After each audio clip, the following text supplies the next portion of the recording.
Il est cofondateur et président de Quai 36. Merci d'accueillir sur scène Jonas Ramuz.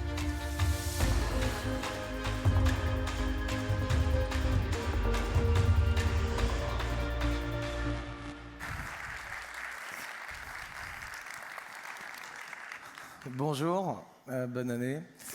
Alors je m'appelle Jonas Ramuz, je suis le fondateur et associé de deux sociétés, une qui s'appelle Boogie Night, c'est une société on fait de la production publicitaire, et l'autre Quai 36. Alors Quai 36, c'est une maison de production d'art urbain. On est né en 2015, on a fait intervenir 22 artistes peintres au sein de la gare du Nord. C'était la première fois qu'entrait l'art et la peinture de cette façon-là en gare. C'était un grand succès, c'est une opération qui a été inaugurée à l'époque par Fleur Pellerin, pour vous donner un petit aperçu. Donc ça c'était l'entrée de la gare, et Quai 36 c'est le nom de la voie 36 de cette même gare. Gare du Nord, c'est 775 000 voyageurs jour, c'est-à-dire qu'en 10 jours c'est à peu près 8 millions de personnes, c'est l'équivalent du flux du Louvre en un an. L'idée c'était d'amener la fonction artistique au cœur d'un lieu dont la fonction est d'être une fonction de transport. Quand les équipes de Madines m'ont contacté il y a quelques mois, l'idée c'était de développer un sujet autour de l'art, et on en est arrivé à cette thématique, l'art, outil d'expression fondamentale et vecteur d'émancipation des populations et des sociétés. Je vous avoue que l'art, c'est un vaste sujet et on n'est pas tous d'accord d'ailleurs sur ce sujet. Et donc je me suis dit peut-être qu'il faudrait déjà commencer par essayer d'établir un cadre, parce qu'on peut entendre par art ou non, et d'essayer peut-être de donner une définition ou non. Il y a moins de 65 000 ans, on a identifié des peintures rupestres dans les grottes en Espagne.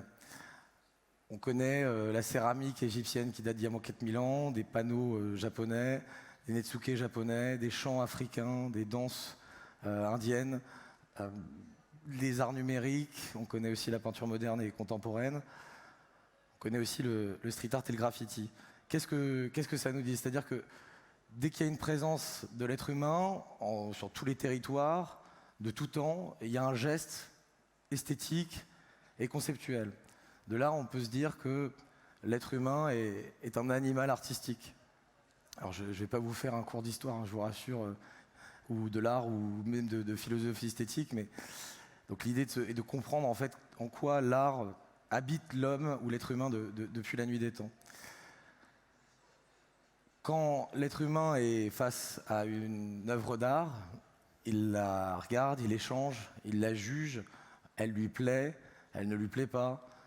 Moi, personnellement, je vais être ému devant une œuvre et elle ne vous parlera absolument pas. Et donc, on émet un jugement qui est subjectif. Et ce jugement, il évolue dans un contexte donné, à une période de l'histoire, dans un contexte culturel particulier. Un exemple qui est connu, je pense peut-être du plus grand nombre, Van Gogh, c'est un artiste peintre qui n'a pas eu la reconnaissance qu'il a aujourd'hui, à l'époque où il peignait. Et évidemment, ça souligne quelque chose de très subjectif. Quand bien même, à l'époque contemporaine, tout le monde n'est pas Van Gogh. À ce sujet, j'ai une petite vidéo dont j'aimerais vous faire part, qui est celle d'un peintre assez célèbre. Alors après, il faut prendre avec mesure ses propos, parce qu'il aimait jouer sur la notion de vérité, mais tout de même, ça nous dit quelque chose. L'Angélus de Millet, que vous savez que c'est une de mes passions, une des gloires de la peinture française, de même que Van Gogh, c'est une des hontes, pas seulement de la peinture française, mais de la peinture universelle. Alors quand vous voyez à côté des chefs-d'œuvre de Millet, les misérables cerveaux gluants et vraiment psychopathologiques de le pauvre Van Gogh, on se rend compte comment notre époque arrivait au dernier degré de l'abjection. On aura compris là à propos avec cette vidéo, c'est que Salvador Dali n'est pas très sensible à l'égard de Van Gogh. Et donc ça souligne éminemment que finalement regarder une œuvre d'art, c'est quelque chose de très subjectif. Qu'est-ce que ça nous dit de notre société? C'est que l'être humain, c'est un animal artistique qui juge, et qui juge dans un environnement donné et qui est évolutif. L'être humain, il ne va pas pouvoir s'empêcher de hiérarchiser. de classer, de donner un cadre. C'est-à-dire que dans la peinture classique, on considérait que la peinture d'histoire avait plus de valeur que le portrait ou le paysage.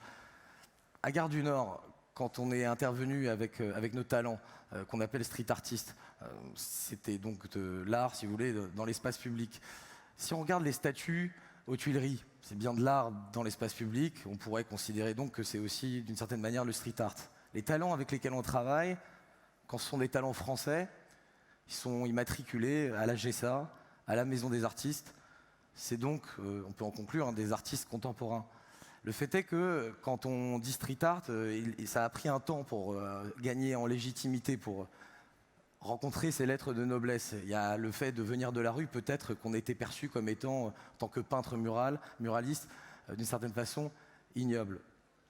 Et donc se pose la question d'un moment où un art, quand il prend naissance, n'est pas tout de suite perçu, ou une pratique artistique avec la légitimité qui pourrait lui être donnée immédiatement.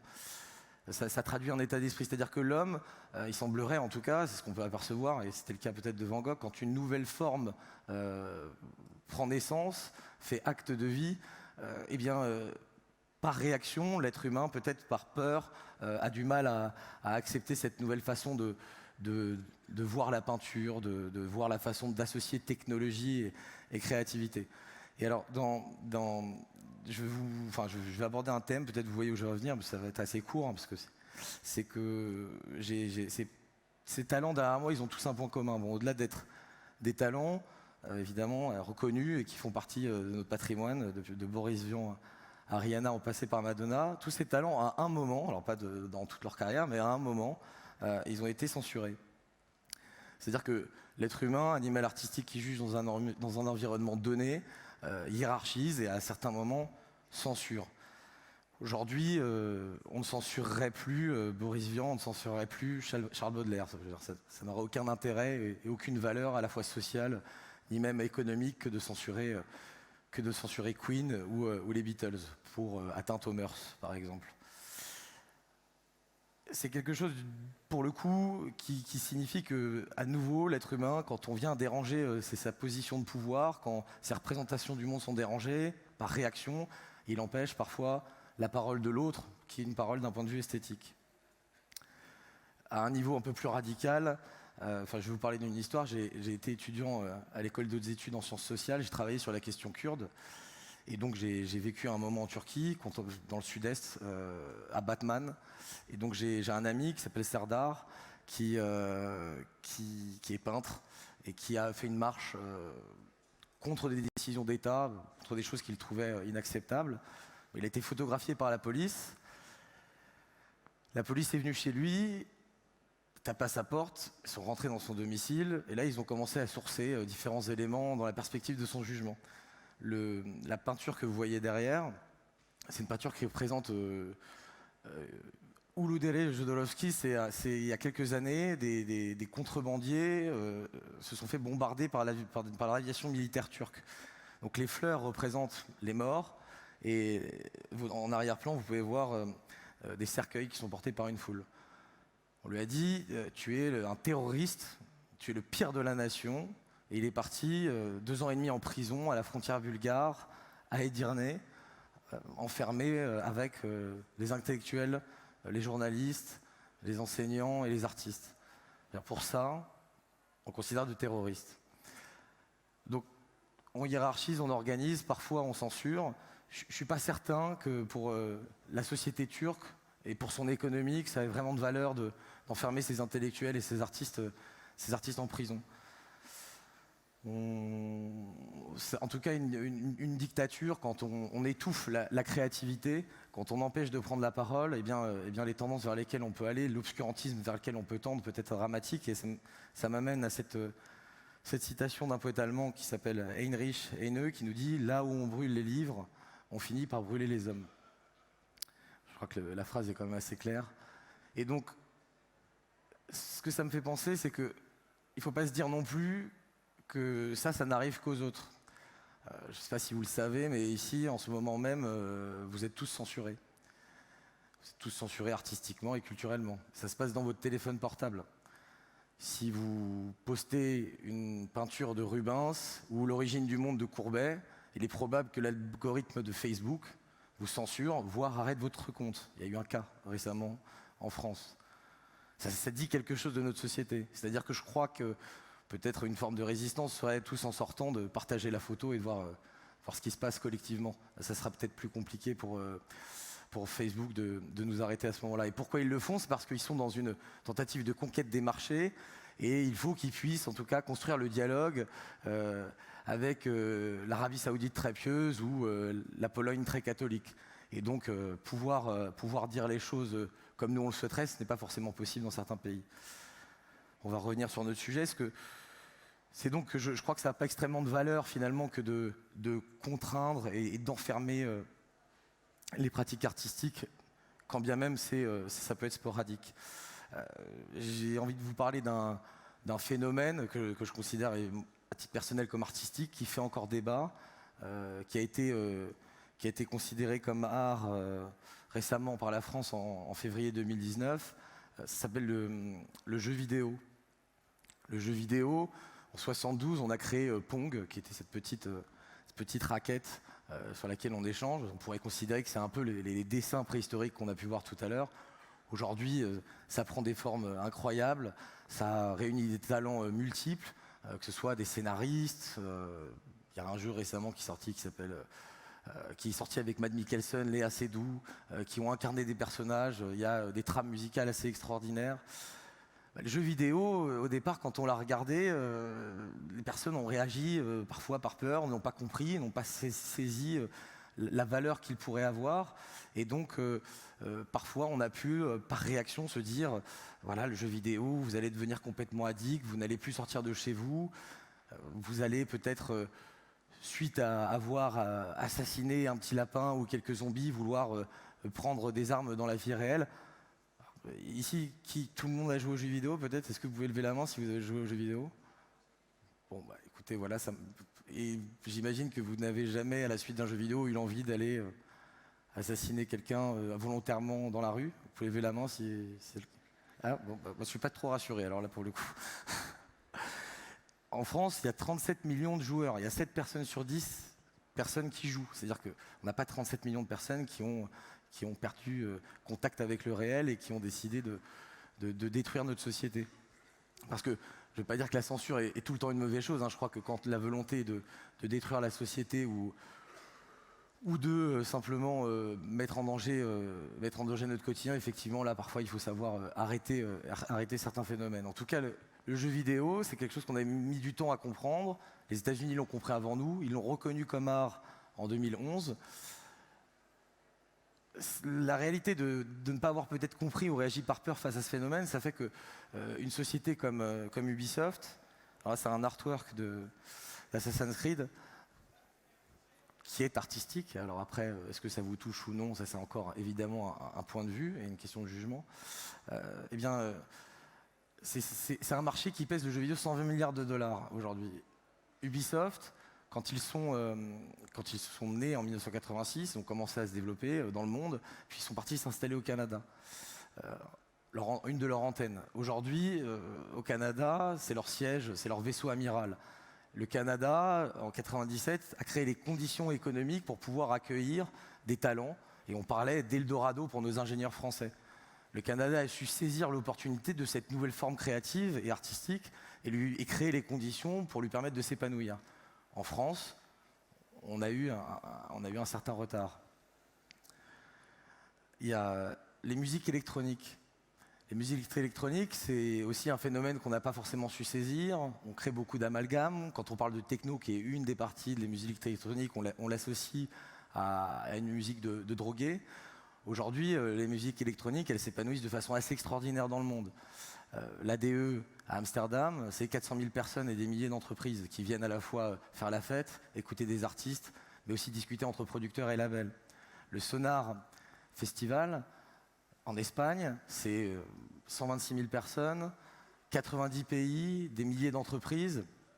Ils ont aussi des cycles de conférences et d'événements. Et c'est des invités comme la NASA, le MIT Lab, Google Magenta, on parlait de deep learning tout à l'heure, bon, c'est exactement le cas, qui se réunissent en 2018 par exemple pour penser l'avenir de la musique. Qu'est-ce que ça nous dit? C'est-à-dire que, encore une fois, peut-être qu'on a réagi de manière épidermique à une nouvelle forme de créativité et on l'a refusé. Et on n'a pas su être à son écoute et d'autres territoires ont dû saisir cette opportunité. Pour parler d'un domaine qui me concerne un peu plus, en direct, l'art urbain, le street art. Wynwood à Miami, c'est une friche industrielle il y a quelques années qui a été laissée à l'abandon. Il y a des promoteurs qui ont fait l'acquisition de ce territoire, de ce terrain, qui se sont posé la question de comment créer des leviers d'attractivité. Et donc ils ont eu l'idée, en observant des personnes de la société civile en train de peindre, de développer de manière assez importante, par la peinture, ce territoire. Aujourd'hui, c'est 3 millions de personnes qui se rendent sur ce site. Il faut savoir qu'un touriste culturel, vs un touriste qui va dans un club de vacances, dépense 80% plus que le touriste dans un club de vacances, sans vouloir en citer en particulier. Donc, quand on se rend à Miami, on va évidemment consommer, prendre un hôtel, se promener, se balader à la rencontre de ces fresques. À Montréal, il existe un festival d'art mural, 1 500 000 personnes qui se rendent chaque année lors du renouvellement de ces fresques. Nous, on est en train de développer une opération à Versailles, dans un quartier d'habitat social qui s'appelle Bernard de Jussieu. On a livré 5 fresques, on est en train d'en livrer, on en livrera 5 autres entre mai et juin. À chaque fois qu'on livre ces opérations, on a des retours extraordinaires des habitants qui ont l'impression qu'on égaye leur quotidien. La ville est en train de se poser les questions d'installer un stop parce qu'il y a des embouteillages qui naissent du fait que les passants s'arrêtent pour prendre des photos et regarder les fresques. En amenant au cœur de l'habité la fonction artistique, on fait de ce lieu qui est un peu laissé à l'écart et pas intégré dans le cœur de ville une nouvelle centralité. Et on participe du développement de son attractivité. Tourcoing, aujourd'hui, peut-être que vous ne vous y arrêteriez pas. Si demain on développait le patrimoine de Tourcoing ou qu'on par l'art urbain en invitant une vingtaine d'artistes muralistes ou qu'on organisait un grand festival et un grand rassemblement de créativité, technologie et business comme l'est le cas du Sonar, peut-être que Tourcoing ce territoire se verrait en tout cas redoré et deviendrait un nouvel Eldorado. Qu'est-ce que ça nous dit sur nos sociétés? C'est donc l'être humain qui est un animal artistique, qui cadre, qui juge de façon complètement subjective et qui parfois tombe dans une certaine radicalité et censure, eh bien, perd des opportunités incroyables dans une volonté parfois d'étouffement ou d'incompréhension. Ce qui me semblerait, c'est que l'art, finalement, on tente à chaque fois de lui donner une définition, on tente de lui donner un cadre, et en réalité, c'est un bouillonnement permanent, c'est une recherche constante, ça aime dépasser les cadres. Je crois que finalement, vouloir donner une définition très précise ou hiérarchique, comme on le fait, premier art, deuxième art, huitième art, neuvième art, peut-être centième art à l'art, c'est d'une certaine façon le nier lui-même. Et donc, quand on observe finalement une société, je crois que l'art, en tout cas, c'est un indicateur puissant. Plus elle est riche et plus elle est diverse sur le plan artistique, plus elle est libre socialement et plus elle a un potentiel de déploiement économique. On le sait tous, enfin plus ou moins peut-être, en tout cas ici je le suppose, dans quelques années on va perdre énormément d'emplois. On va perdre énormément d'emplois parce qu'on ne sait pas comment on va occuper les gens du fait de l'arrivée des technologies. On est en difficulté et on doit savoir contrôler et maîtriser nos ressources, puisqu'on vit sur ce petit vaisseau dans l'espace qu'est la Terre, et on est de plus en plus nombreux avec des ressources limitées. Il y a une ressource ici qui a un potentiel infini, qui a une possibilité de créativité immense, c'est l'intelligence artistique, c'est l'intelligence créative. Est-ce que finalement notre société ne devrait pas porter plus d'attention, mettre d'autant plus son énergie dans cette ressource que sont les arts et la créativité pour bâtir un monde qui sera à même de partager et de nous faire vivre de façon positive tous ensemble. Je vous remercie.